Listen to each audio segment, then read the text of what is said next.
Welcome back to the Sleepy Planet Show, where we explore the universe one yawn at a time. Tonight, we are drifting back on the warm, silent winds of the desert to the land of the pharaohs, to the foot of the iconic and enigmatic structures ever built by human hands, the pyramids of Giza. For thousands of years, they have stood as silent witnesses to the rise and fall of empires, to the shifting of sands and the turning of constellations. They are a riddle written in stone, and tonight we are going to gently trace the outline of the riddle. We will explore the familiar story, but we will also listen for the quieter, stranger whispers that echo hidden chambers and their weathered stones.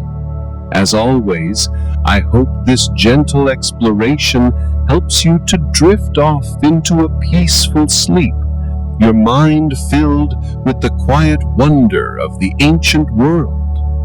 Of course, there is a small chance that the puzzles we uncover might be too intriguing and keep you awake. But if that happens, at least you will have some of the world's greatest mysteries to ponder as you lie in the quiet of your room. Before we begin our slow journey down the Nile of history, I'd love it if you gave this video a like, and perhaps even subscribed if you haven't already. It truly helps this sleepy little channel grow. I'd also love to know where you're listening from tonight. Are you in a bustling city like Cairo itself, hearing the sounds of the modern world outside your window? Or are you in a quiet town in the mountains, a world away from the desert sands? Let me know in the comments. It is always a joy to see our community of curious minds scattered so gently across the globe.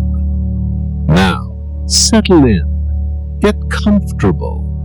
You don't need to remember any of this.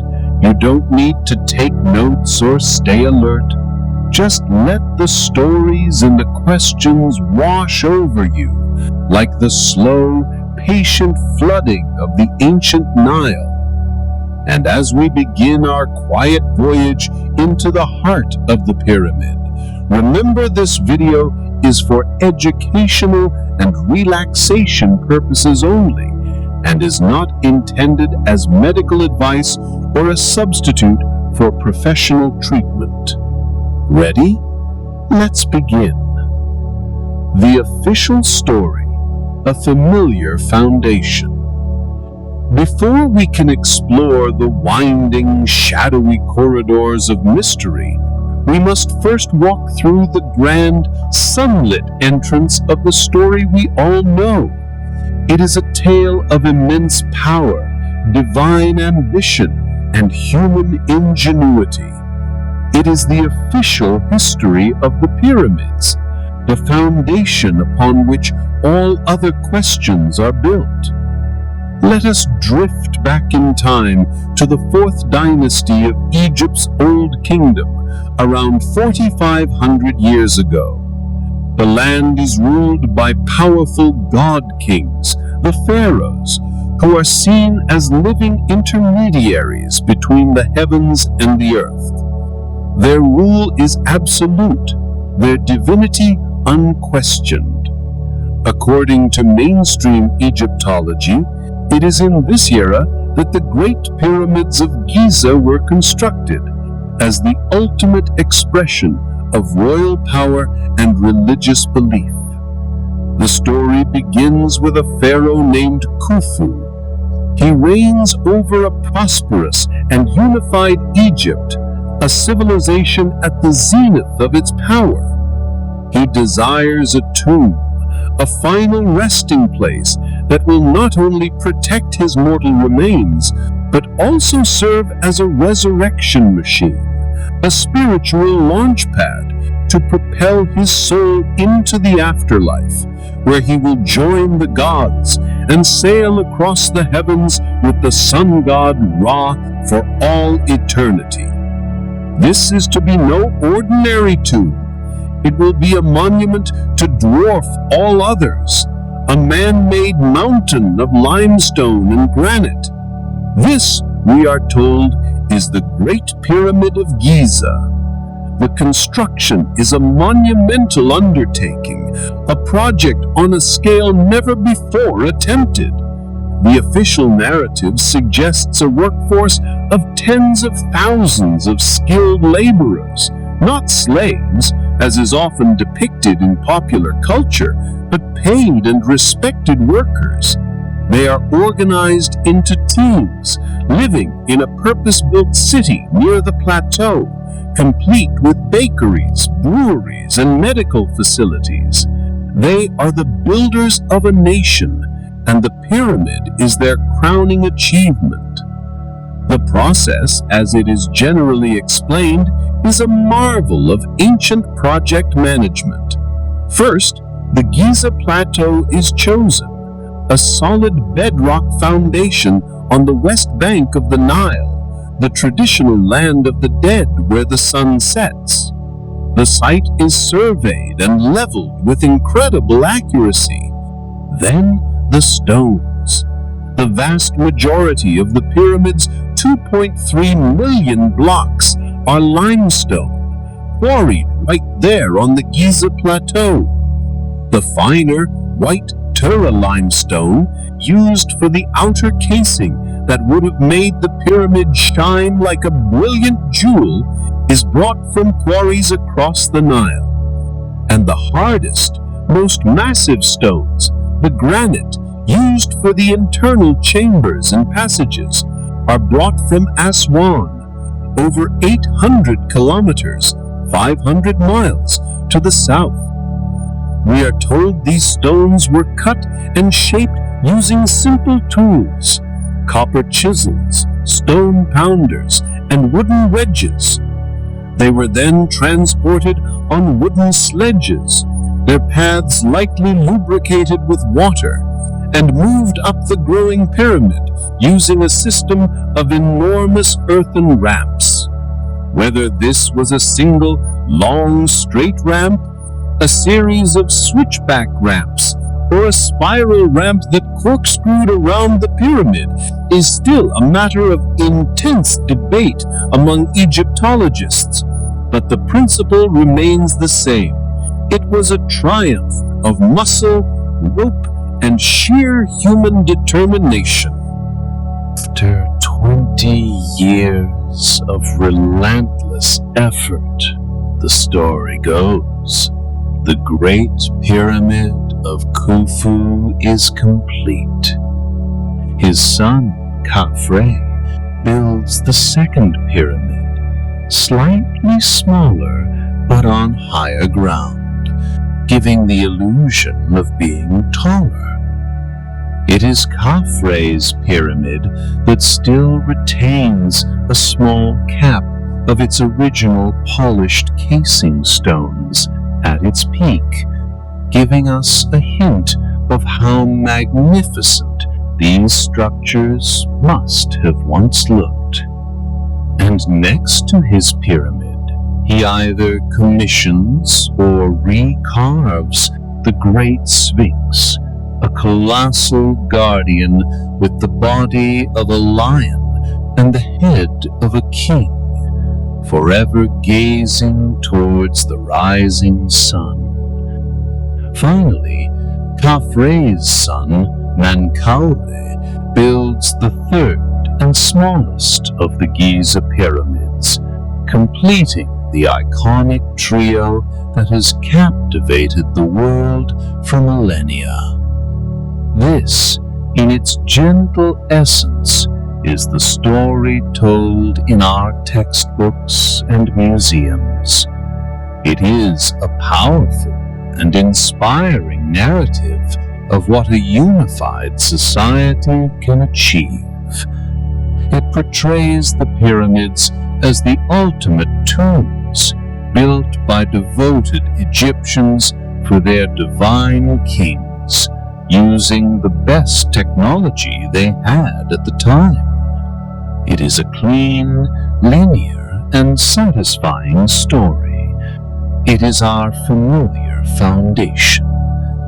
And yet, as we begin to look closer, as we run our hands over the stones and peer into the darkness of the passages, we find quiet little puzzles, small inconsistencies that when gathered together begin to tug at the threads of this beautiful and simple tapestry, suggesting that the true story may be far more complex and far more mysterious than we have ever been told.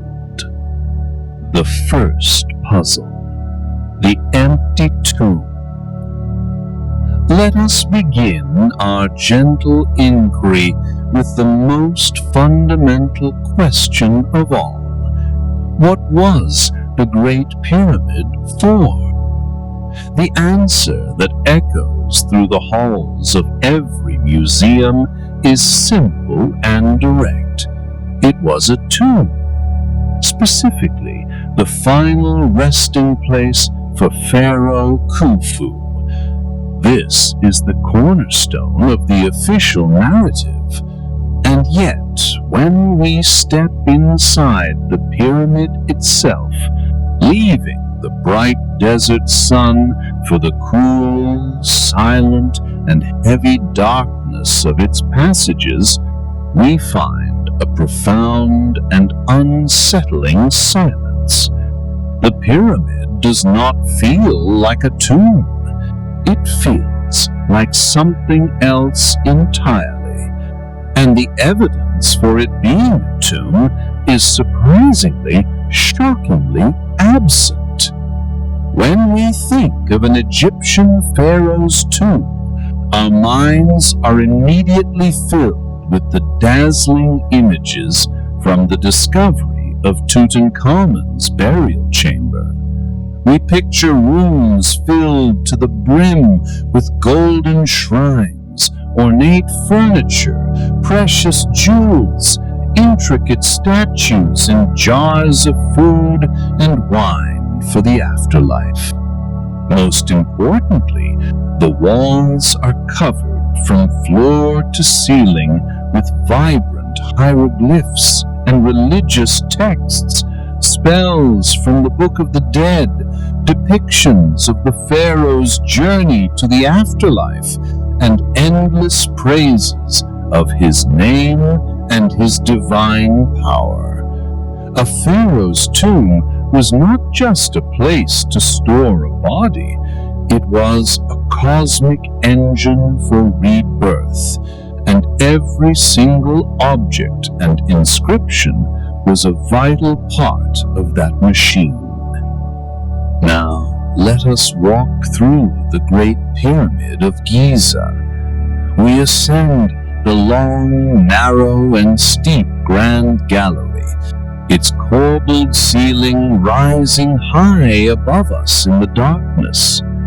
We duck into the low passage that leads to the so-called King's Chamber. We are now in the very heart of the pyramid. The chamber is a masterpiece of engineering, a stark, rectangular room built entirely of massive, perfectly fitted blocks of red granite. At the far end of the room sits a large, lidless, and undecorated granite coffer. This is the sarcophagus, and that is it. The room is completely empty. There are no treasures, no artifacts, no grave goods, not even a fragment of human bone has ever been found within the Great Pyramid that can be reliably dated to the time of Khufu. The same is true for the queen's chamber below it, and for the subterranean chamber carved into the bedrock deep beneath the pyramid. They are all stark, empty, and undecorated. This is not just unusual, it is unique. It stands in stark contrast to every other known pharaonic tomb in the entire history of Egypt. From the earliest mastabas to the grand tombs in the Valley of the Kings, the one constant is the elaborate decoration and the profusion of funerary texts and royal names. The very purpose of the tomb was to name and glorify the pharaoh to ensure his eternal life. Why would Khufu, the builder of the largest and most magnificent structure on earth, neglect the most fundamental and essential part of his own eternal journey? The official explanation is that the pyramid was completely looted in antiquity, and that all of its contents were stolen, and that the inscriptions were perhaps on plaster that has long since crumbled away. This is, of course, possible. Tomb robbing was common in ancient Egypt, but it raises difficult questions. Robbers would have been after portable treasures. Would they have bothered to scrape every single inscription off the walls? And if the pyramid was sealed for thousands of years, as it appears to have been, how was such a thorough and complete looting accomplished? Furthermore, the granite coffer in the king's chamber is slightly wider than the entrance passage leading to the chamber, meaning it must have been placed in the room as the pyramid was being built. If it was Khufu's sarcophagus, it has been there since the beginning, and it was found empty. No body, no mummy wrappings, not even a fragment of human bone has ever been found within the Great Pyramid that can be reliably dated to the time of Khufu. Only evidence linking Khufu to the pyramid are some crude, red-painted quarry marks found in small, sealed chambers above the king's chamber in the 19th century. These marks, which were not in a public part of the pyramid, mention a gang, the Friends of Khufu. But even these have been questioned, with some researchers suggesting they could be forgeries painted by their discoverer to secure fame and funding. Whether they are real or not, they are a flimsy thread from which to hang the entire history of the world's most mysterious monument. The great puzzle, then, is this. If the Great Pyramid was built as a tomb, why does it contain none of the things we find in every other Egyptian tomb? This profound emptiness, this deep and resonant silence, invites us to wonder. Could the pyramid's purpose have been something entirely different? Not a home for the dead, but a device for the living. Not a tomb, but a tool. This is the first and perhaps the greatest mystery of them all. The weight of ages, a construction conundrum. Let us now turn our minds from the purpose of the pyramid to the physical reality of its creation. For a moment, let us set aside the why and gently contemplate the how. The sheer scale of the Great Pyramid is something our minds struggle to fully grasp. It is not just a building, it is a man-made mountain. Let the numbers wash over you, not as facts to be memorized, but as a meditation on immensity. It is composed of an estimated 2.3 million individual blocks of stone. The total weight of the structure is nearly 6 million tons. Its base covers over 13 acres, and it was, for over 3,800 years, the tallest man-made structure on Earth. And all of this, the official story tells us, was achieved in a mere 20 years. Let's break that down. To build the pyramid in 20 years, the ancient builders would have had to quarry, shape, transport, and place one multi-ton block every 5 minutes, working 24 hours a day, 365 days a year. This pace is staggering, even for modern construction companies with steam-powered cranes, heavy machinery, and computerized logistics. And the Egyptians, we are told, achieved this with nothing more than copper chisels, stone hammers, ropes made of papyrus, and wooden sledges. This is the great construction conundrum. Let's begin with the quarrying. The majority of the limestone blocks were quarried locally on the Giza Plateau.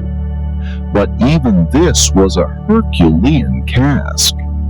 The bedrock had to be cut into uniform blocks, weighing an average of 2.5 tons each, the weight of a large cog. The official theory is that workers would have pounded channels into the limestone, inserted wooden wedges, and then soaked the wedges with water. As the wood expanded, it would crack the stone along the desired lines. This technique is plausible for limestone, but what about the granite? The internal chambers of the Great Pyramid, including the King's Chamber, are built from enormous blocks of red granite. This granite was quarried in Aswan, over 800 kilometers to the south. Some of these blocks weigh up to 80 tons, the weight of a modern diesel locomotive. Granite is one of the hardest stones on Earth. Copper, the primary metal available to the Egyptians of the Old Kingdom, is a very soft metal. The idea that workers could have cut and shaped 80-ton blocks of granite with the precision we see in the King's Chamber, using only soft copper chisels and stone pounders, is, for many engineers, simply not credible. The tools would have blunted and broken almost immediately. Then there is the transportation. First, these 80-ton blocks had to be moved from the quarry in Aswan and loaded onto barges to be sailed down the Nile. Then, upon arriving at Giza, they had to be unloaded and transported up to the construction site on the plateau. The prevailing theory suggests they were pulled on large wooden sledges by teams of hundreds of men. To reduce friction, the path in front of the sledge would have been wetted with water. While experiments have shown this is possible for smaller blocks, Moving an 80-ton block up an incline is a challenge of a completely different magnitude. The logistics of coordinating the manpower, the immense friction involved, and the strength of the ropes and sledges required pushes the limits of what seems possible. And finally, there is the lifting. How were these millions of blocks, some weighing as much as a small whale, lifted hundreds of feet into the air and placed with millimeter precision? The most common theory is the use of ramps. But what kind of ramp? A long, straight ramp, by the time it reached the top of the pyramid, would have needed to be over a mile long and would have contained more material than the pyramid itself.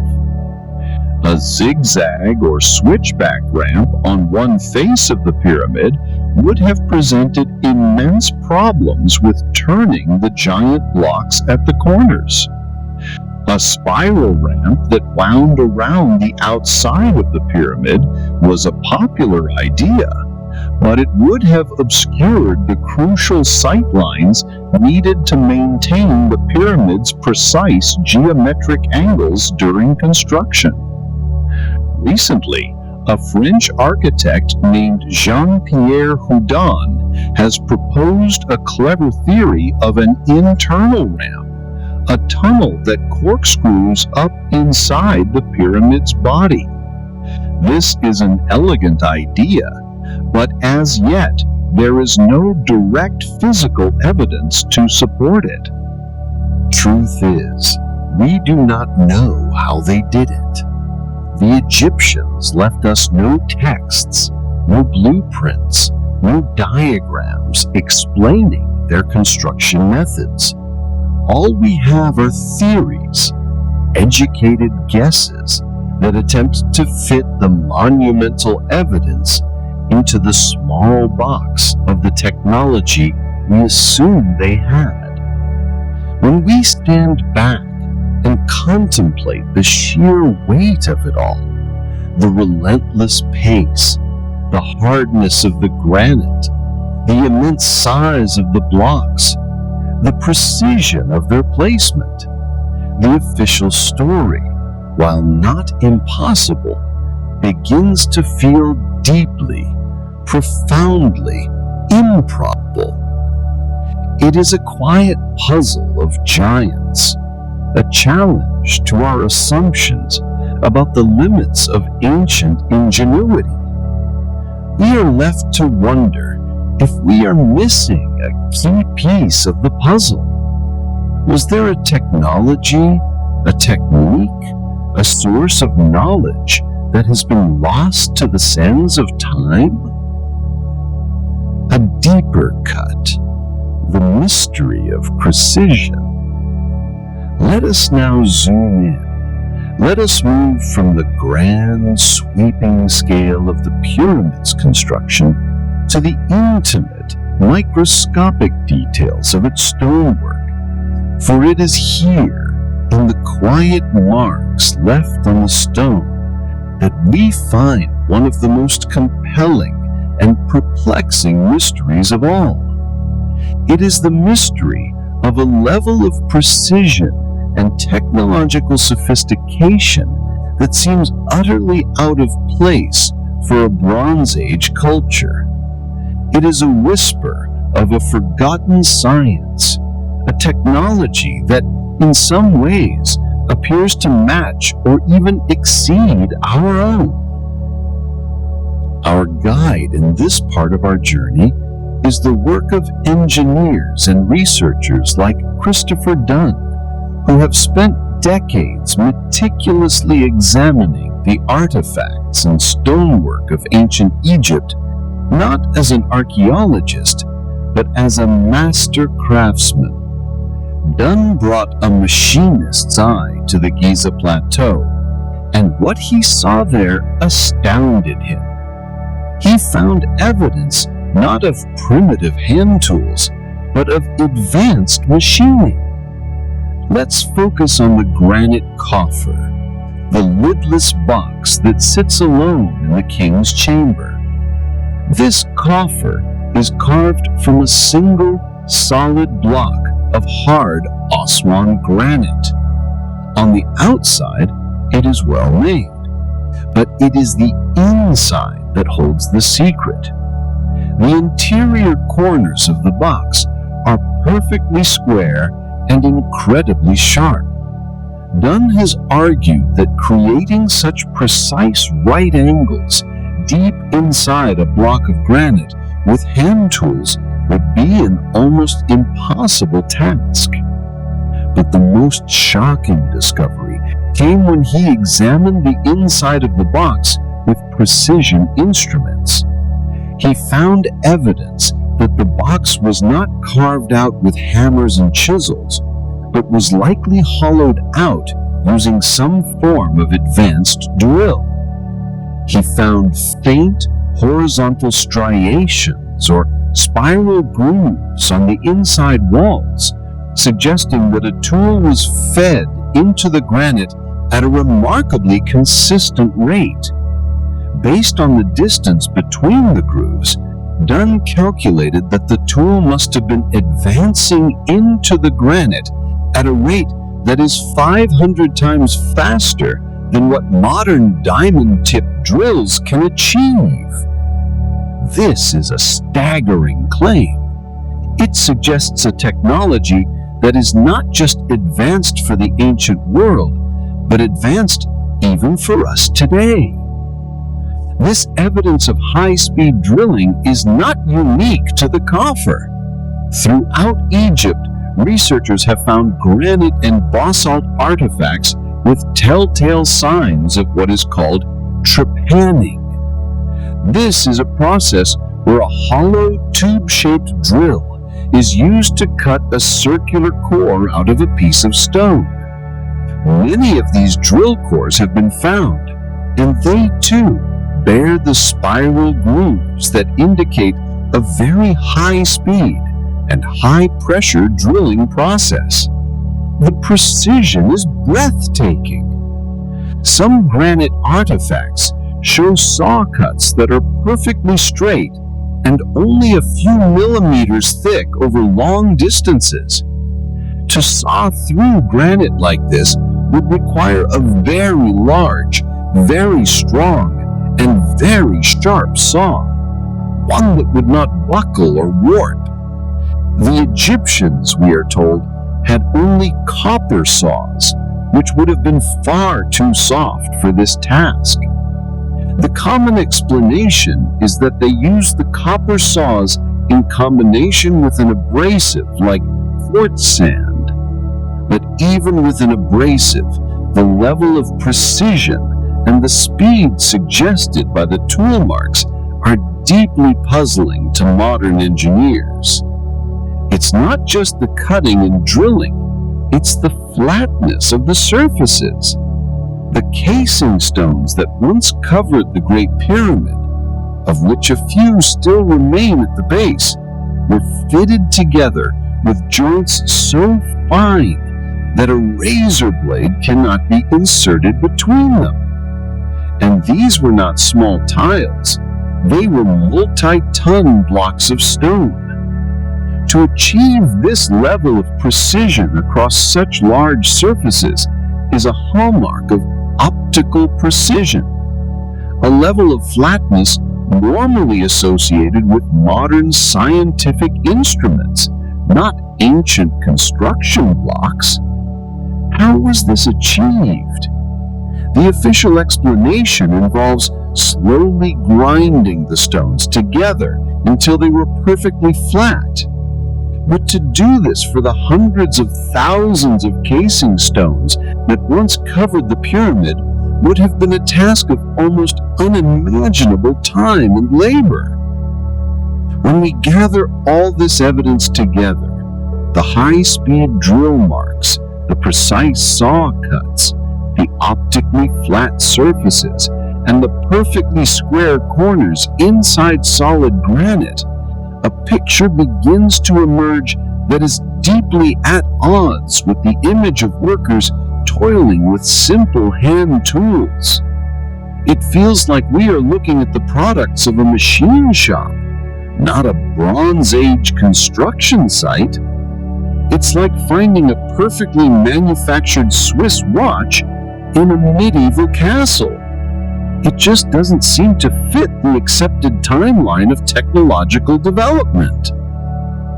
This mystery of precision doesn't necessarily mean that the builders had laser beams or alien technology, but it does strongly suggest that they had a level of technical mastery and a set of tools that were far more sophisticated than we currently give them credit for. It is a quiet physical testament, written in the language of tool marks and measurements, that the builders of the pyramids were not primitive. They were, in their own way, masters of a technology we have yet to understand. Now imagine ourselves as one of the ancient workers, deep inside the body of the growing pyramid. We are in a long, narrow passage. The air is thick and still, and the darkness is absolute, a heavy, velvet blackness, unlike anything in the outside world. To do our work, to cut the stones, to fit the blocks, to navigate these complex and intersecting tunnels, we need light. It is the most basic and essential requirement for any construction project. But how did the builders of the Great Pyramid illuminate their world? This simple, practical question leads to one of the most subtle and fascinating mysteries of all.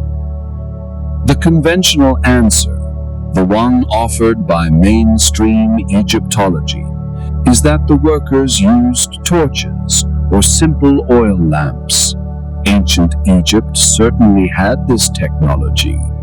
They used torches made of bundled reeds and oil lamps which were simple pottery bowls filled with animal fat or vegetable oil, with a flax wick for a flame.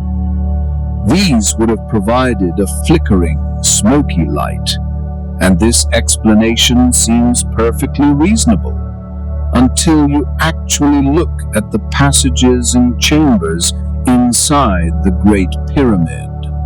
What you find, or rather what you don't find, is soot. Anyone who has ever used a torch, a candle, or an oil lamp in an enclosed space knows that they produce smoke and soot. Over time, this soot accumulates on the ceiling and upper walls, leaving a dark, greasy residue. If thousands of workers had spent years toiling in the narrow, poorly ventilated passages of the pyramid, using thousands of torches or oil lamps for illumination, the ceilings and walls should be coated in a thick layer of black soot. It is an unavoidable byproduct of an open flame.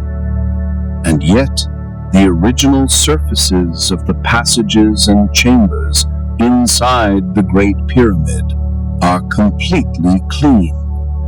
There are no scorch marks. There is no smoke residue. There is no soot. The only places where soot is found are in areas where later explorers and tourists from Roman times to the 19th century have entered with their own torches. The original, undisturbed sections are pristine. This is a profound and deeply puzzling anomaly.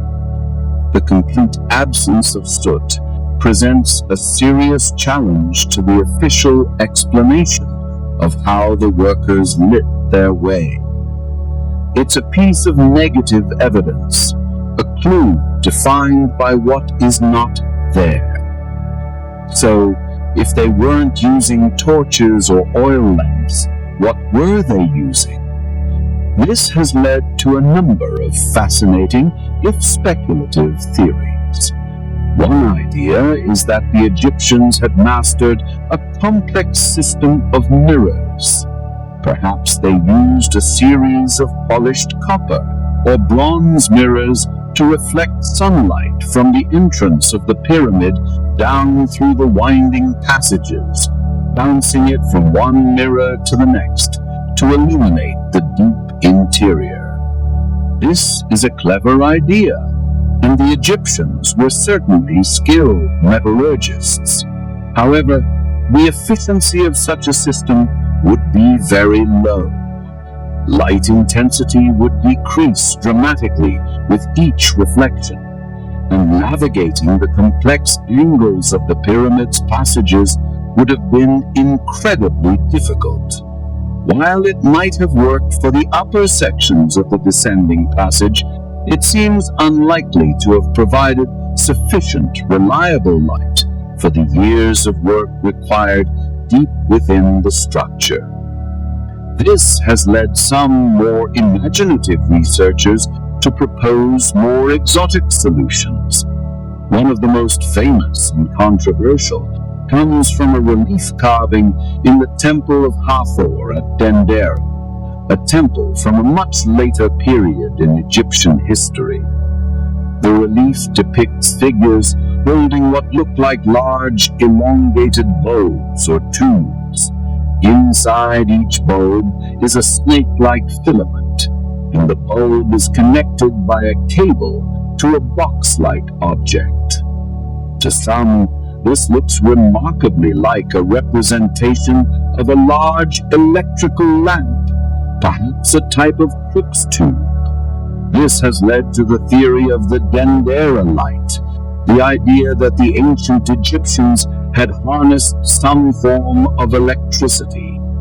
This is, of course, a highly speculative theory, and mainstream Egyptologists interpret the carving in purely mythological terms, as a depiction of the birth of a snake god from a lotus flower. We do not have to believe in ancient electricity to appreciate the depth of this mystery. We are simply left with a quiet and persistent puzzle.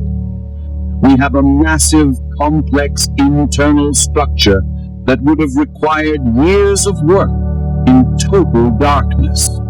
The logical sources of light for the period would have left an unmistakable and permanent mark on the structure. That mark is absent. The silence of the stone is matched by the cleanness of its surface. It's a small detail, but one with profound implications. It forces us to admit once again that there is something about the construction of the pyramids that we simply do not understand. It is as if the builders moved through the darkness with a light that left no shadow, a technology that left no trace, another quiet, frustrating, and beautiful piece of the Great Pyramid Puzzle. Whispers from the Stars. The Orion Correlation. Let us now lift our gaze from the stones of the pyramid and turn it towards the vast, silent, and star-dusted canvas of the night sky. For the ancient Egyptians, the sky was not just a collection of distant lights. It was a divine map, a celestial reflection of the world of the gods, and a guidebook for the soul's journey into the afterlife. And it is in the silent and patient dance of the stars that some researchers believe they have found one of the most poetic and profound clues to the true age and purpose of the Giza monuments. This is the Orion Correlation Theory. In the late 1980s, an author and researcher named Robert Bauval, who had a background in engineering, and a passion for astronomy, was studying the Giza Plateau. He was struck, as many have been, by the layout of the three main pyramids. While the two larger pyramids, those of Khufu and Khafre, are aligned in a near-perfect diagonal line, the third and smallest pyramid, that of Menkaure, is slightly offset to the east. For a long time, this was seen as a simple quirk of the site, perhaps due to the terrain or a change in plans. But Boval saw something else. He saw a pattern that was intimately familiar to any stargazer. Orion's Belt is one of the most recognizable asterisms in the night sky, composed of three bright stars in a near straight line. But just like the pyramids, the third and smallest star, Alnitek, is slightly offset from the line of the other two. The correspondence was striking. But Bouval took it a step further. He noted that the relative brightness of the three stars also seemed to match the relative sizes of the three pyramids. The two brighter stars corresponded to the two larger pyramids, and the fainter third star corresponded to the smaller pyramid of Menkaure. The layout of the pyramids on the ground seemed to be a perfect terrestrial map of Orion's Belt in the sky. This in itself was a fascinating idea, but the true revelation came when Bouval considered the effects of a slow, wobble-like motion of the Earth's axis called precession. Precession causes the apparent positions of the stars in the sky to slowly shift over a very long cycle of about 26,000 years. This means that the view of the constellations from Earth is not static. It changes very, very slowly over millennia. Bouval wondered, when did the alignment of the pyramids on the ground most perfectly match the alignment of the stars in the sky? He used computer software to wind back the celestial clock, watching how the constellation of Orion slowly drifted up and down the meridian, the north-south line in the sky. He found that while the alignment was good in the supposed age of the pyramids, around 2500 BC, it was not perfect. The stars in the sky were slightly tilted relative to the pyramids on the ground. But as he continued to run the simulation further and further back in time, he found one moment when the match was exact, when the map on the ground was a perfect mirror of the map in the sky. That moment was around the year 10,500 BC. At that specific time, Orion's Belt was at the lowest point in its precessional cycle, sitting right on the meridian at the moment of the spring equinox, and its angle in the sky perfectly matched the angle of the pyramids on the Giza Plateau. The date 10,500 BC is a shocking one. It is 8,000 years before the supposed construction of the pyramids. It is a time deep in prehistory, at the end of the last ice age, an era from which we have no records of any civilization capable of planning, let alone building such a monument. And yet, the correlation is there. For Bouval and his supporters, this could not be a coincidence. It suggested that the master plan for the Giza Plateau was laid out not in 2500 BC, but thousands of years earlier by a culture with a sophisticated understanding of astronomy and long-term celestial cycles. This idea is given even more weight when we consider the profound importance of Orion in ancient Egyptian mythology. The constellation of Orion was identified with the great god Osiris, the lord of the underworld, the god of resurrection and rebirth. The soul of the deceased pharaoh was believed to ascend to the heavens to become one with Orion, Osiris. The pyramids, according to this theory, were not just tombs.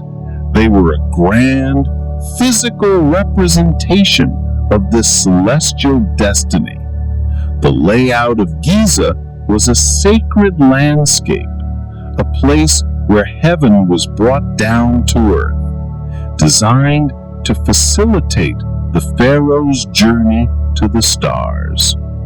The river Nile, running alongside the plateau, even corresponded to the celestial river, the Milky Way, which ran alongside the constellation of Orion in the sky. The Orion correlation theory is beautiful, elegant, and deeply poetic. It offers a reason for the strange layout of the pyramids and connects them to the deepest spiritual beliefs of the ancient Egyptians. Mainstream Egyptology, however, has largely rejected the theory, arguing that it is a coincidence, a case of finding patterns where none were intended. They point out that to make the correlation work, Bouval has to flip the map of the sky, and they question whether the Egyptians of that early period had the knowledge or inclination to create such a long-term astronomical marker.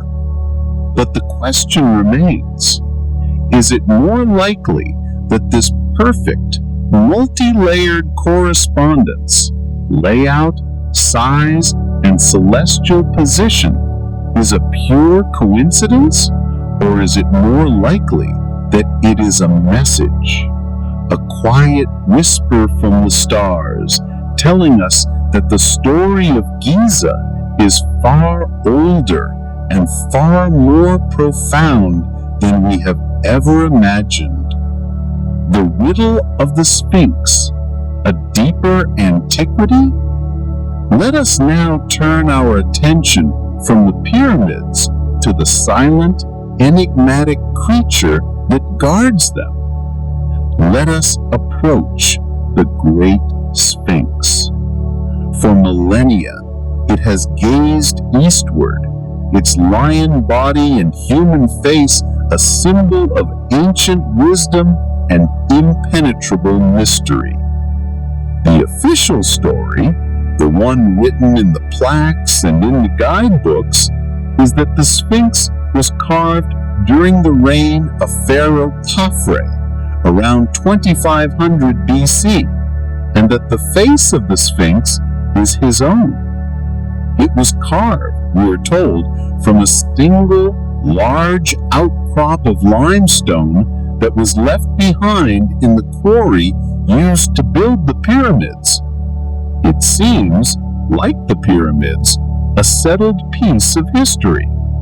But in the 1990s, an independent researcher named John Anthony West began to question this story, not based on texts or artifacts, but on the silent testimony of the stone itself. West was intrigued by the work of an earlier writer, R.A. Schwaller de Lubitz, who had noted that the weathering and erosion on the body of the Sphinx looked different from the weathering on other monuments at Giza. West decided to investigate this further, and he brought with him a geologist, Dr. Robert Schoch of Boston University. They were not interested in who the Sphinx represented, but in how it had aged. And what they found has become one of the most significant and controversial challenges to the mainstream history of Egypt. Dr. Schoch, looking at the Sphinx with a geologist's trained eye, immediately saw something that the Egyptologists had apparently missed. The erosion on the body of the Sphinx, and particularly on the walls of the enclosure from which it was carved, was not the typical erosion you see in a desert environment. The pyramids and other tombs at Giza show clear signs of wind and sand erosion. Sharp, horizontal lines where the softer layers of rock have been scoured away by millennia of wind-blown sand. But the body of the Sphinx was different. It showed deep, vertical fissures and a rounded, undulating profile. To a geologist, this pattern is unmistakable. It is the signature of water erosion, caused by significant and prolonged rainfall washing over the stone for a very long time. This presents a colossal problem for the official timeline. The Giza Plateau is part of the Sahara Desert, one of the driest places on Earth. When was the last time there was enough rainfall in this region to cause such extensive water damage to a massive limestone monument? Dr. Schoch and other geologists looked at the paleoclimatological data. The answer was shocking. The climate in Egypt has been arid for the last 5,000 years. You have to go much, much further back in time, to the period just after the end of the last ice age, to find a climate that was wet enough to produce this kind of erosion.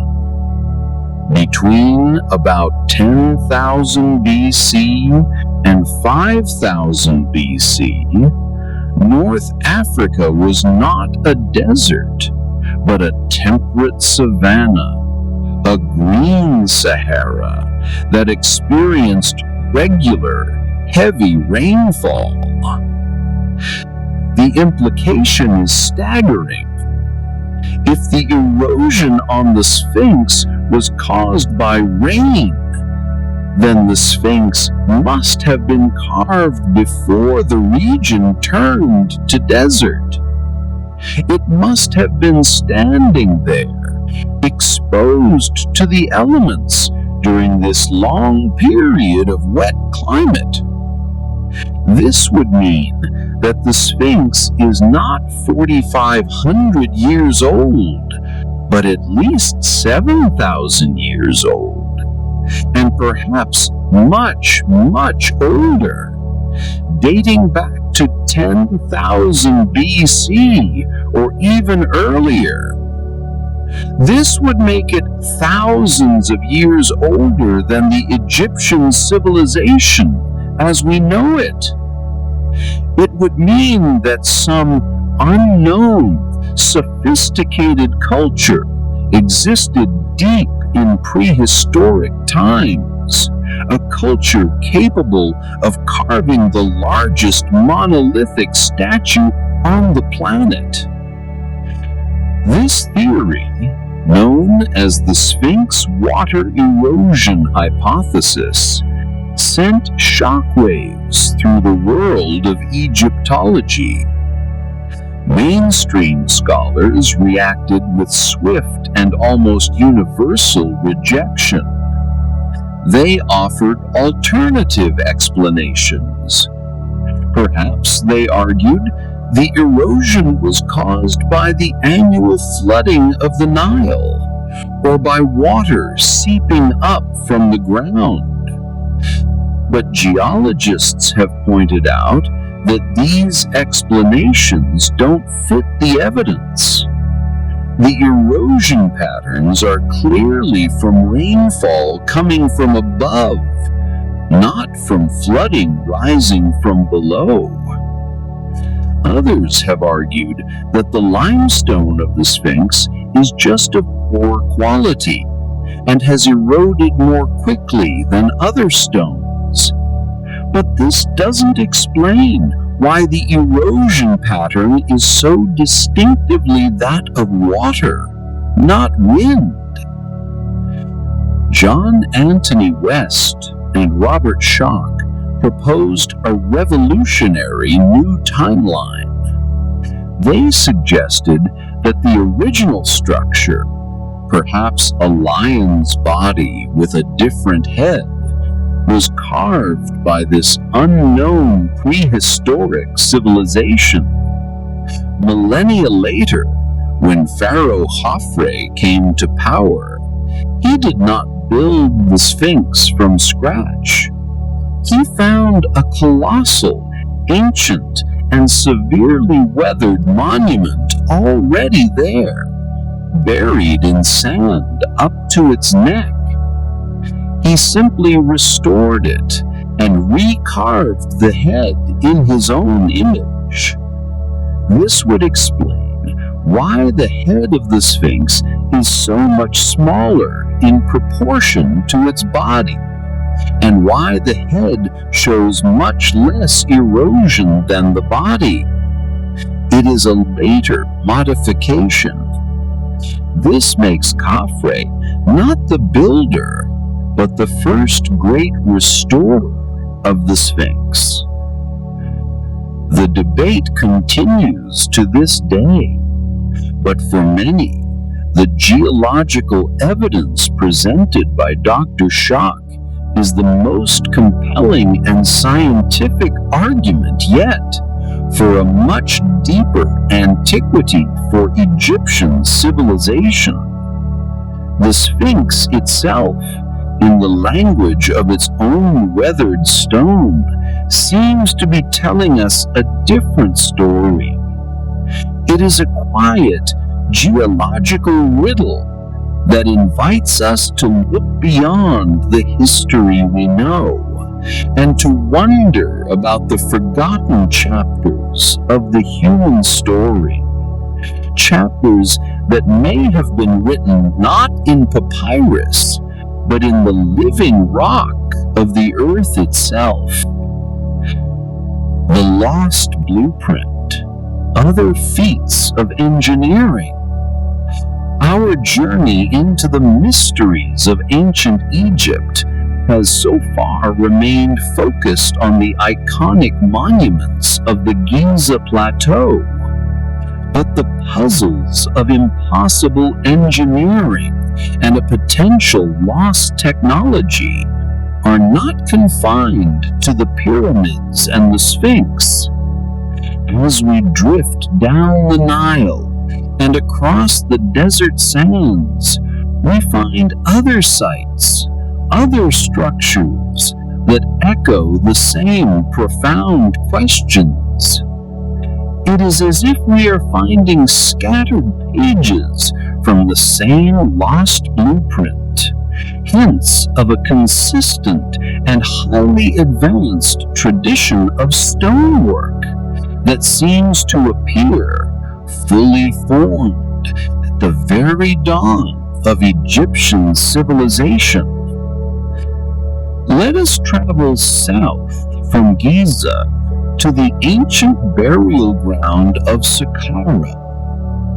Here, beneath the sands, lies a vast and mysterious network of tunnels known as the Serapeum. In 1851, the French archaeologist Auguste Mariette discovered this subterranean labyrinth. Inside, he found 25 enormous, highly polished granite boxes, each weighing between 70 and 100 tons, including its lid. These boxes are housed in individual crypts carved out of the bedrock. The official explanation is that these were the sarcophagi for the sacred Apis bulls, animals that were worshipped as manifestations of the god Ptah.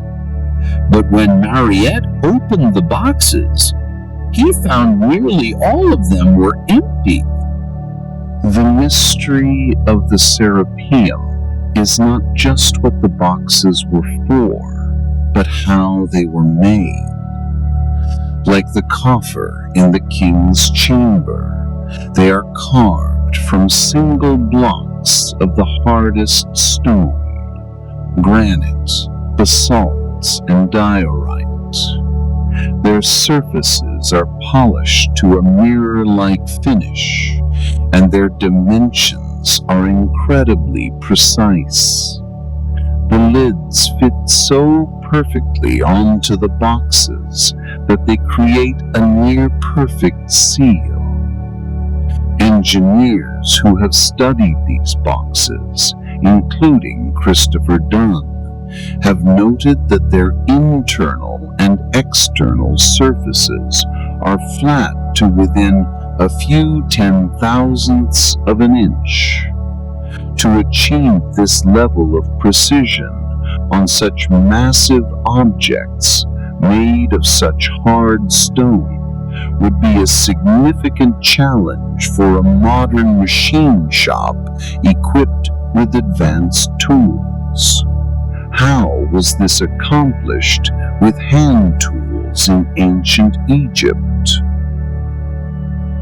And the puzzle deepens.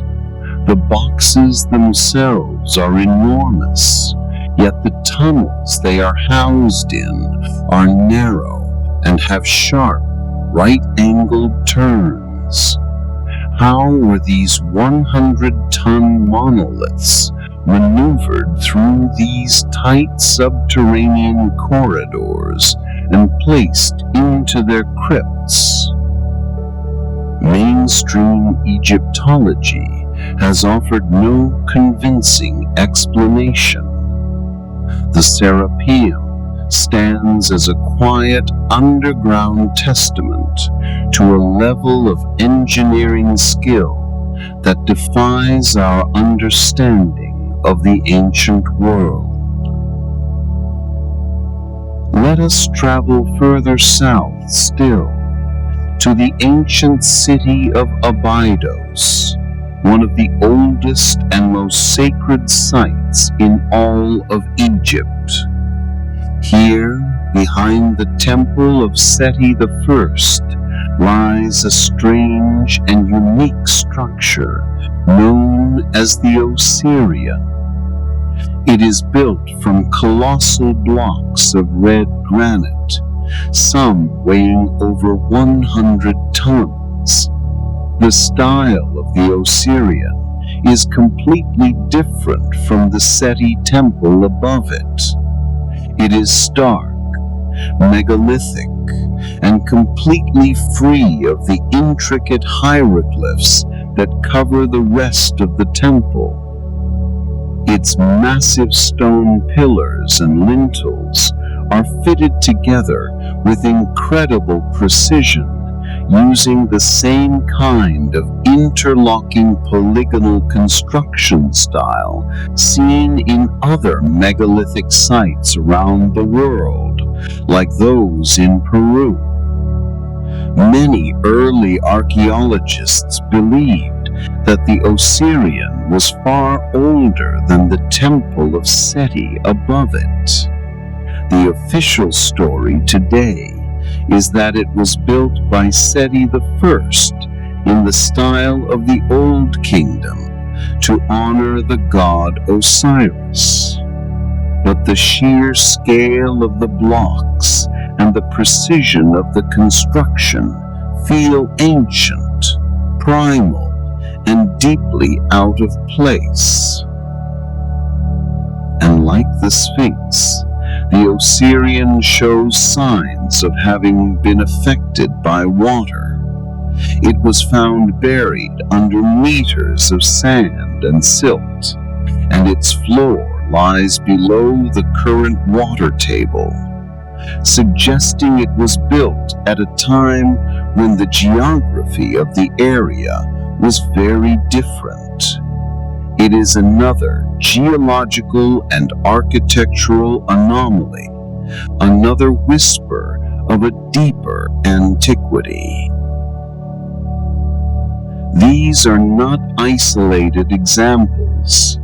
From the perfectly drilled holes in stones at Karnak to the colossal unfinished obelisk still lying in its quarry at Aswan, a single piece of granite weighing an estimated 1,200 tons, we see the same pattern over and over again. We see a level of technological mastery at the very beginning of Egyptian history that seems to defy a gradual development. It is as if the knowledge burst into existence, fully formed.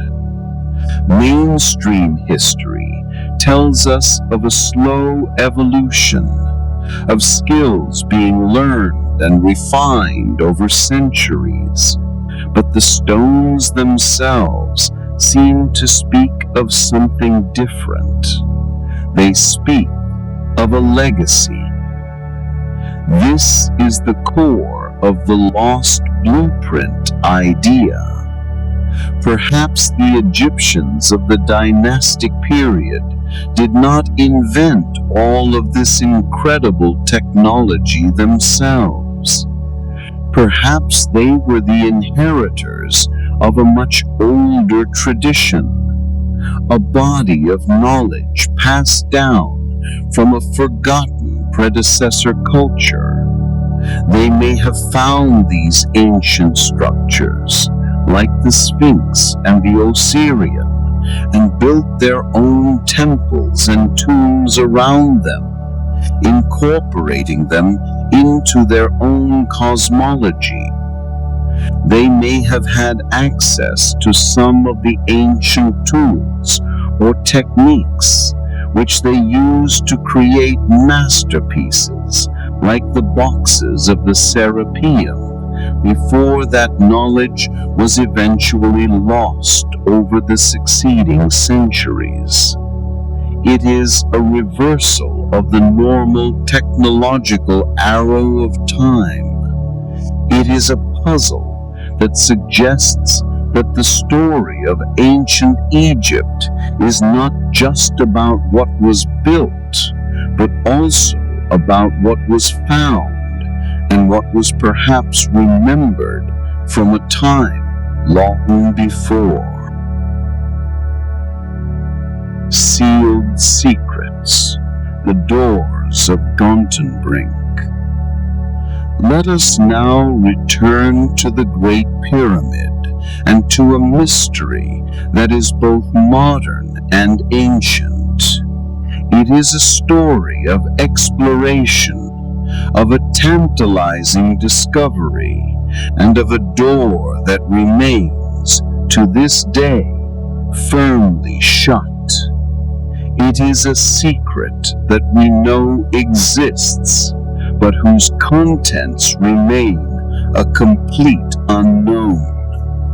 This is the story of the so-called Gantenbrink's door.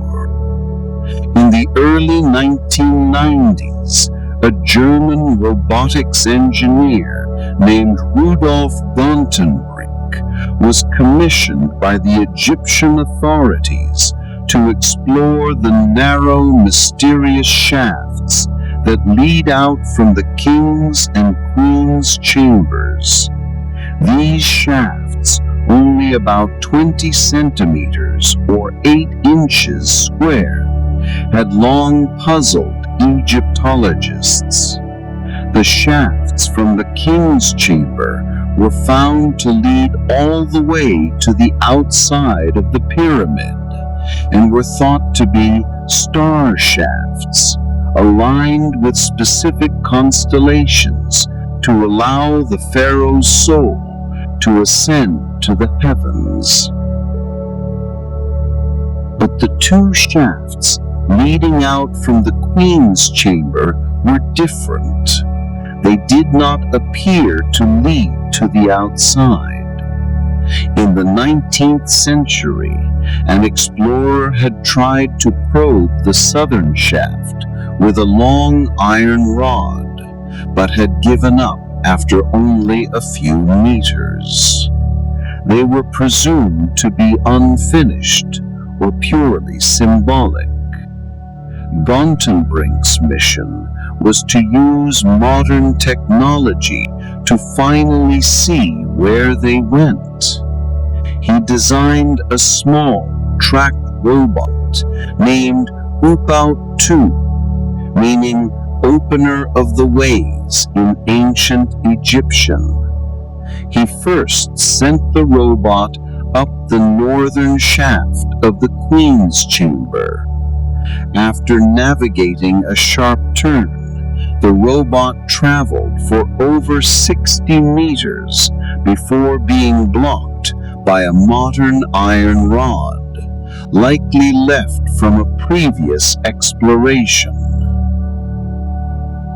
And in March of 1993, he sent Upout 2 up the southern shaft. The robot crawled slowly upwards, its small camera sending back the first images from a place no human eye had seen for 4,500 years. It climbed for 65 meters, over 200 feet, up the narrow, dusty limestone shaft. And then its camera revealed something completely unexpected, something that should not have been there. At the end of the shaft was a small, polished stone slab, a miniature door blocking the way. The slab was made of fine Tura limestone, the same kind used for the pyramid's outer casing. And embedded in the door were two small, intriguing pieces of copper. They were fashioned into loops, like small handles or pins, and they showed signs of erosion and age. The discovery was electrifying. It was the first time metal had been found in its original context inside the Great Pyramid.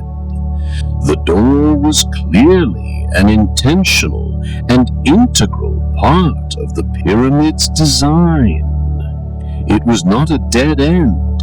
It was a sealed portal. What lay behind it?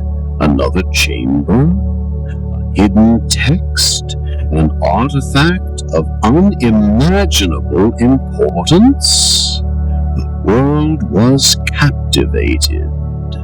Gantenbrink and his team were poised to make one of the greatest archaeological discoveries of the century. And then everything stopped.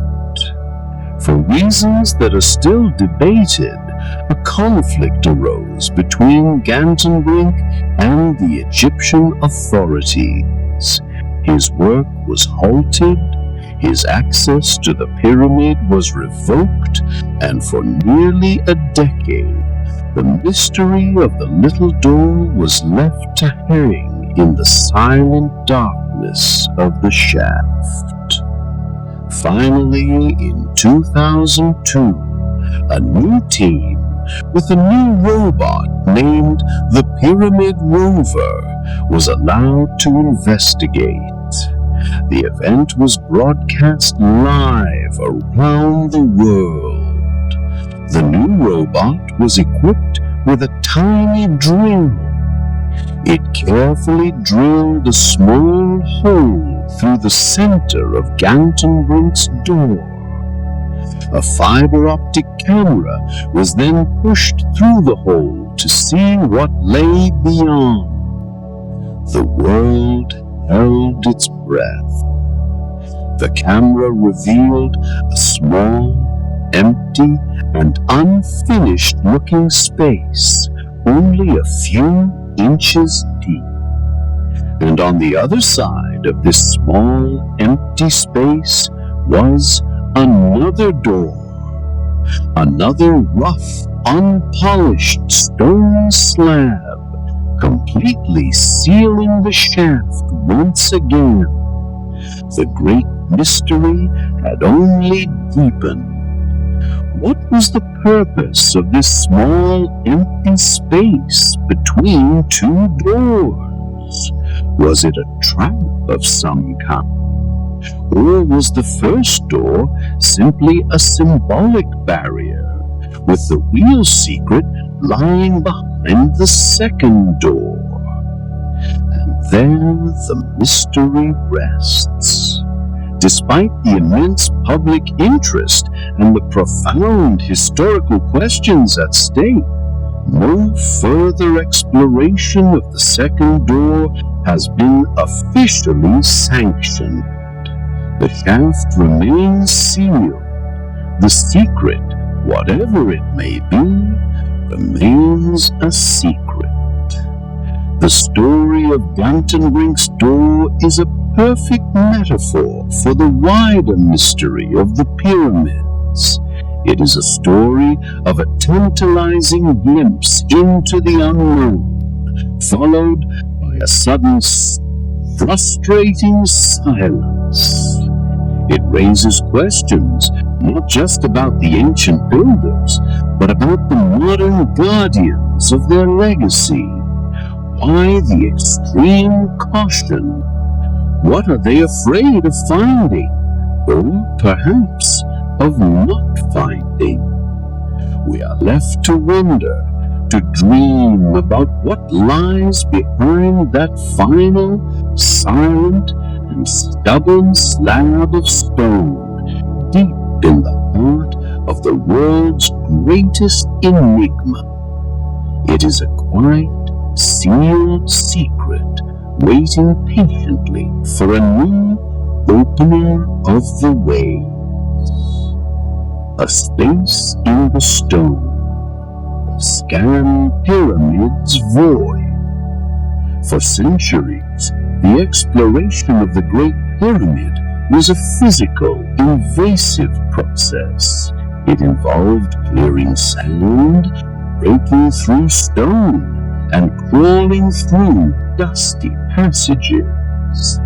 But in the 21st century, a new generation of explorers arrived, armed not with drills and dynamite, but with a technology that allowed them to see into the heart of the pyramid without ever touching a single stone. And in 2017, they made a discovery as significant and as mystifying as any that had come before. They found a ghost inside the machine, a vast hidden emptiness that had been waiting in the darkness for 4,500 years. This discovery was the work of the Scan Pyramids Project, an international team of scientists from Egypt, France, Canada, and Japan. Their mission was to use non-invasive high-tech scanning techniques to map the internal structure of the pyramids in unprecedented detail. One of their primary tools was muon tomography. Let us pause for a moment to gently understand this beautiful technology. Muons are subatomic particles, a bit like heavy electrons.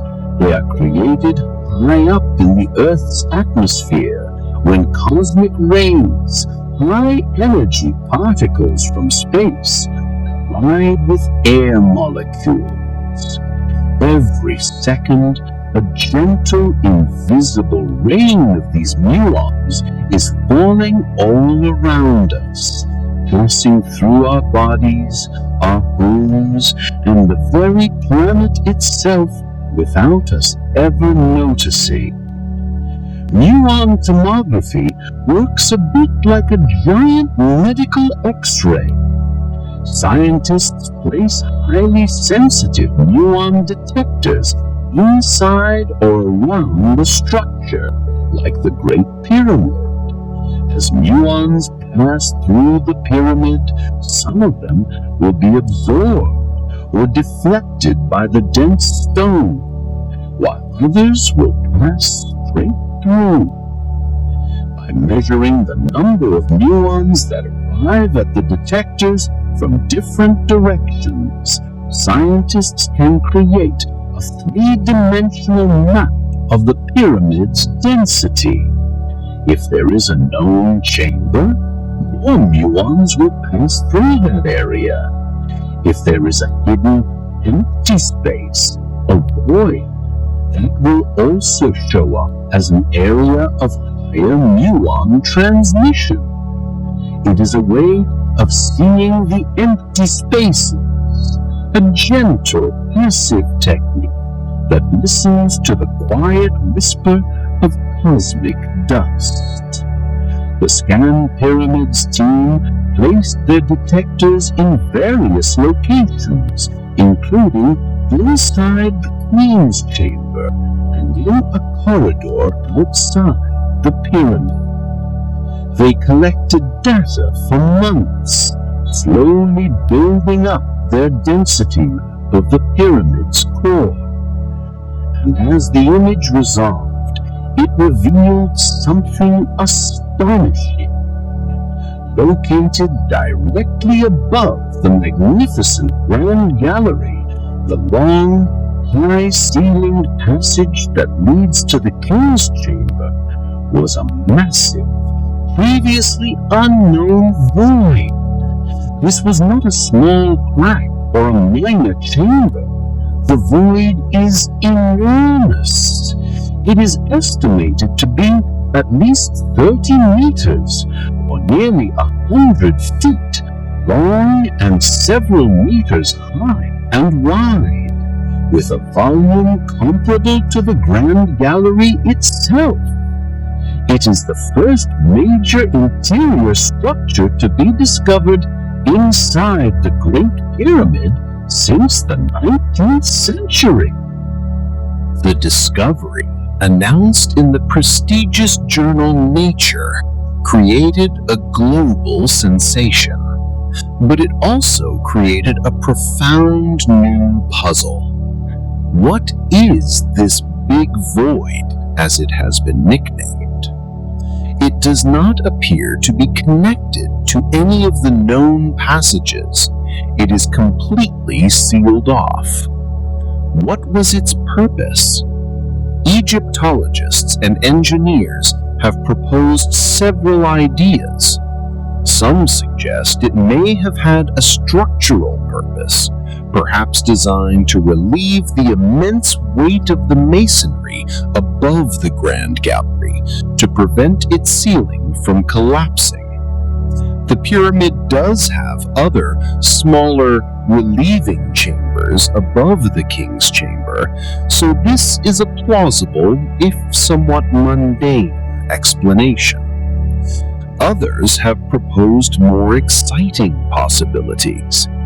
Could it be a hidden construction passage, perhaps part of an internal ramp system, as proposed by Jean-Pierre Houdin?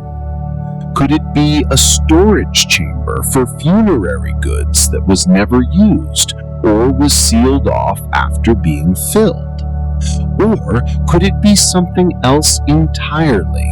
A true hidden chamber, perhaps leading to the real, as yet undiscovered burial chamber of the pharaoh. The shape of the void is also intriguing. It appears to be inclined at the same angle as the Grand Gallery below it. This suggests it was not a random space, but an intentional and carefully designed part of the pyramid's architecture. The discovery of the void is a beautiful example of how new technology can reveal ancient secrets. But like the discovery of Gantenbrink's door, it has also become a source of frustration. Since the announcement in 2017, there has been an intense debate about how to explore the void further. Proposals have been made to drill a small, minimally invasive hole to send a camera or a small drone inside. But as of now, the Egyptian authorities have remained extremely cautious, and no permission for a physical exploration has been granted. The big void remains a space in the stone, a dark, silent question mark hanging in the very heart of the pyramid. We know it is there. We know its size and its location, but we do not know what it is or what secrets it might hold. It is a powerful reminder that even after millennia of study, the Great Pyramid has not given up all its secrets. It is still a place of deep and profound mystery, with hidden rooms and silent spaces still waiting patiently to be discovered. The Keepers of the Keys, the human element. In our quiet exploration of these ancient stones, it is easy to forget that the story of the pyramids is not just about stone and stars, but about people.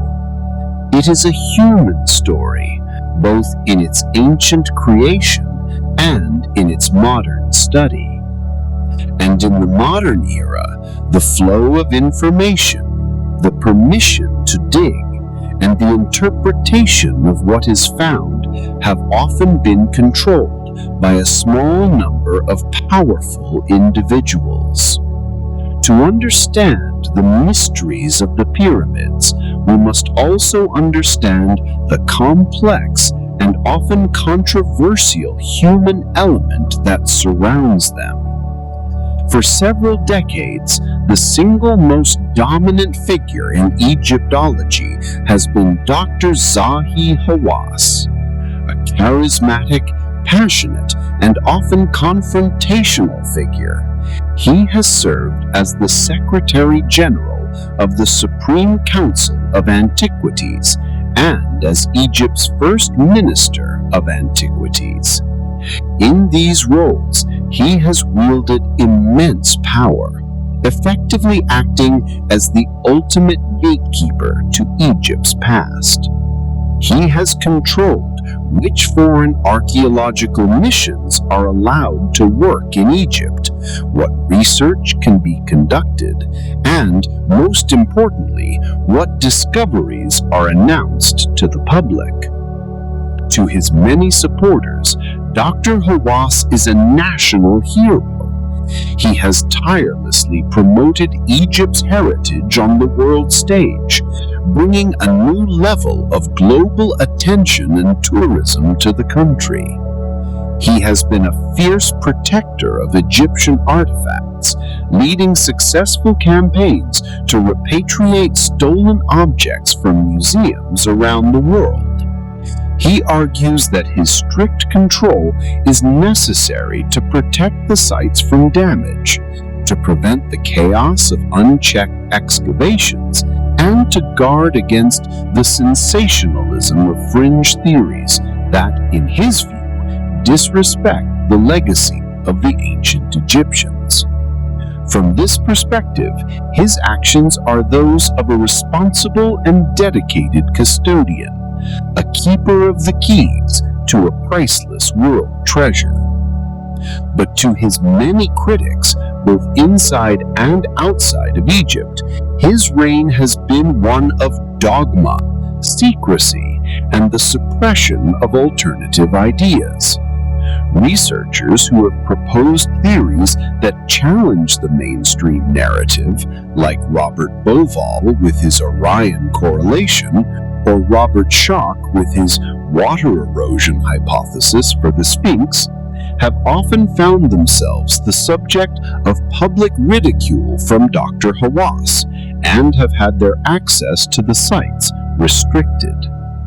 The story of Rudolf Dantenbrink and his robot's discovery of the sealed door is another example. The promising exploration was halted, and for years, Dantenbrink's name was rarely mentioned in official accounts. This has created a climate where many archaeologists and researchers may be hesitant to propose ideas that stray too far from the accepted orthodoxy for fear of jeopardizing their careers and their permission to work in Egypt. The result, critics argue, is an intellectual bottleneck where the official story is protected not just by evidence, but by authority. It is a situation where the keepers of the keys are reluctant to let anyone try a key that doesn't fit the lock they already believe in. Why this fierce resistance to new ideas? The reasons are likely complex. Part of it is surely a genuine and understandable desire to protect the scientific integrity of the field. Archaeology is a slow, careful science, and it is rightly wary of grand, sweeping claims based on limited evidence. But there may be other, more human factors at play. There is the issue of professional reputation. Scholars build their entire careers on a particular interpretation of history. To have that foundation challenged can be deeply unsettling. There is also the matter of national pride. The pyramids are a profound symbol of Egyptian identity and a testament to the greatness of its ancient civilization. The idea that they might have been built by a non-Egyptian or even a lost civilization can be seen by some as undermining that heritage. We do not need to cast anyone as a villain in this story. We can simply see it as a complex human drama played out on the stage of history. The guardians of the pyramids are faced with an immense responsibility, but in their zeal to protect, Is it possible that they are also preventing us from discovering? By keeping the doors to new theories and new explorations so tightly controlled, are they preserving the past, or are they inadvertently burying it even deeper? The human element is perhaps the most difficult part of the pyramid puzzle to solve. The stones are silent and patient. They will hold their secrets for as long as it takes, but the questions of who gets to ask, who gets to look, and who gets to tell the story are as shifting and as complex as the desert sands themselves. A forgotten chapter, the lost civilization hypothesis.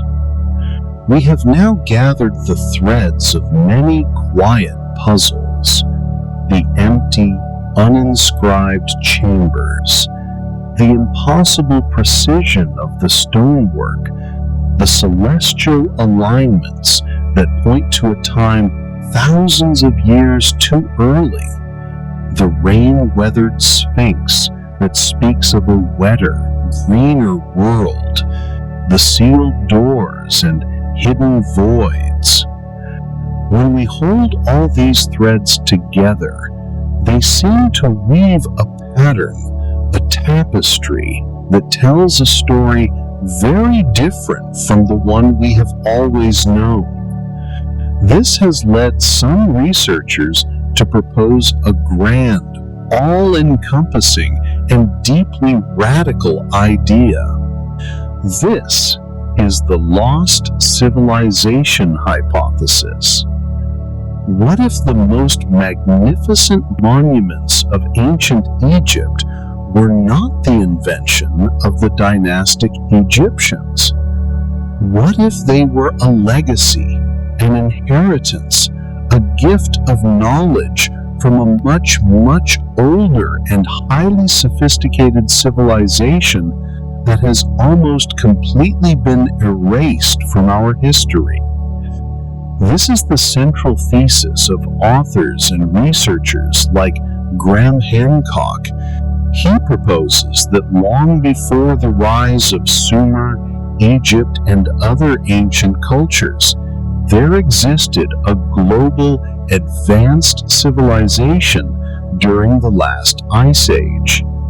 This was a culture with a deep understanding of astronomy, mathematics, engineering, and architecture. They were the master builders, the original sky watchers. Then, around 12,800 to 11,600 years ago, a cataclysmic event occurred. This period is known to geologists as the Younger Dryas, a time of extreme and rapid climate change, when the Earth was suddenly plunged back into near Ice Age conditions. Hancock and others point to growing evidence that this may have been caused by the impact of multiple fragments of a comet, an event that would have caused global earthquakes, mega tsunamis, and a cosmic winter that lasted for over 1,000 years. This catastrophe, they argue, wiped out the advanced civilization, destroying its cities and erasing most traces of its existence from the face of the earth. But not everything was lost. Small pockets of survivors scattered around the globe managed to hold on to fragments of their ancestral knowledge. They became the wisdom keepers, the civilizing heroes that we read about in the myths and legends of many ancient cultures, the figures who came from the sea or the sky after a great flood and taught humanity the arts of agriculture, architecture, and astronomy. According to this hypothesis, The story of ancient Egypt as we know it is the story of one of the places where this legacy took root. The people who settled in the Nile Valley after the cataclysm did not have to invent everything from scratch. They were guided by this inherited knowledge. Perhaps they found ancient weathered structures already standing, like the Sphinx and the Osirian, and they built their own civilization around these sacred relics. This would explain so many of the puzzles we have encountered. It would explain the 10,500 BC date suggested by both the Orion correlation and the water erosion on the Sphinx. This date falls squarely within this proposed lost golden age. It would explain why Egyptian civilization seems to emerge so suddenly, fully formed, with a complete writing system, a complex cosmology, and a mastery of stone construction, rather than showing a long period of gradual development. They were building upon an existing foundation. It would explain the lost technology of precision machining. It wasn't their technology. It was a remnant of a more advanced age, a set of tools or techniques that they knew how to use, but whose scientific principles they may not have fully understood, and which were eventually lost over time.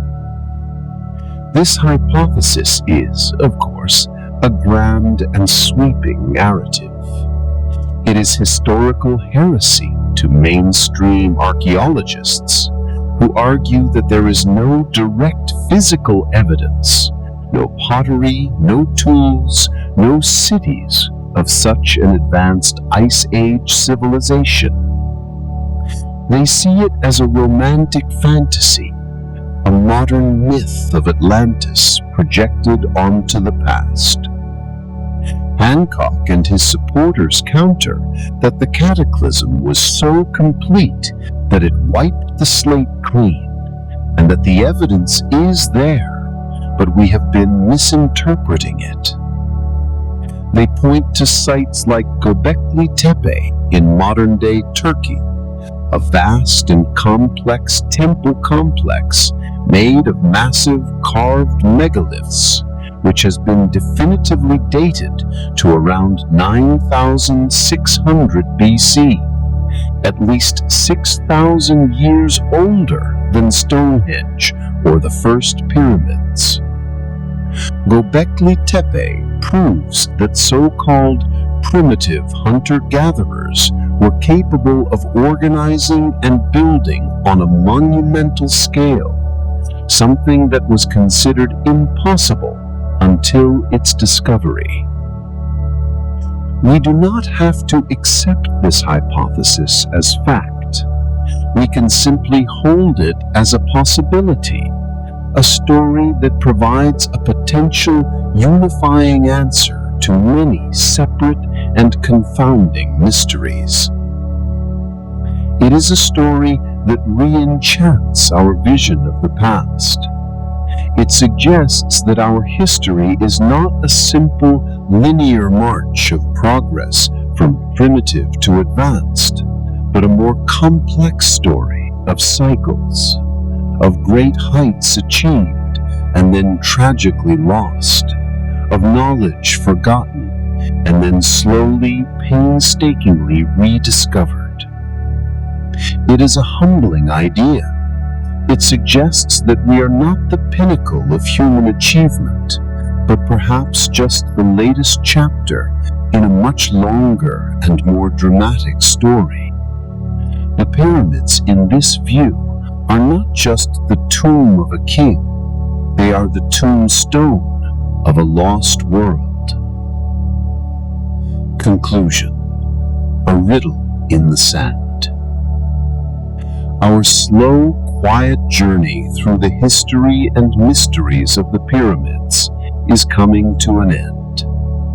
We have drifted through the desert of time, from the grand familiar story of pharaohs and tombs to the shadowy landscapes of deeper, more perplexing questions. We have stood in the stark, empty silence of the king's chamber and wondered at its purpose. We have marveled at the impossible weight of the stones and the superhuman effort their placement would have required. We have traced the microscopic tool marks on the granite and felt the whisper of a lost technology. We have looked to the stars and seen a celestial map, and we have looked at the weathered sphinx and seen the signature of ancient rains. We have knocked on sealed doors and peered into hidden voids, and through it all, we have been left with a profound sense of wonder and a deep and humbling recognition of how little we truly know. The pyramids do not give up their secrets easily. They are masters of silence. Perhaps the official story is true in all its heroic simplicity. Perhaps the ancient Egyptians, with sheer willpower and ingenuity, accomplished feats that still beggar our belief. It is a testament to the boundless potential of the human spirit. Or perhaps, as the gentle whispers from the stones and stars seem to suggest, the story is far older, far stranger, and far more magnificent than we have ever been allowed to imagine. The pyramids are a legacy, a message in a bottle from a forgotten chapter of the human story, a silent reminder of a past that we are only just beginning to rediscover. We may never have all the answers. The keepers of the keys may keep the doors locked. The sands of time may have buried the truth too deeply, and perhaps, in a way, that is all right. The power of the pyramids lies not just in what they are, but in the questions they inspire within us. They force us to be humble. They challenge our assumptions about the past and about the nature of progress. They are a permanent physical embodiment of mystery. So as you prepare for sleep, let the image of these great silent structures settle in your mind. Picture them on the Giza Plateau under a canopy of brilliant desert stars. They stand there as they have for untold thousands of years, holding their secrets within their cool stone hearts. They are more than just tombs, more than just monuments. They are a question asked to the sky, to the sand, and to every generation that has ever stood in their shadow. And the beauty is not in having the answer, but in having the quiet space to wonder. The silence of the pyramids is not an empty silence. It is a silence filled with possibility. And in that quiet, vast, and ancient space, may you find a deep and peaceful rest.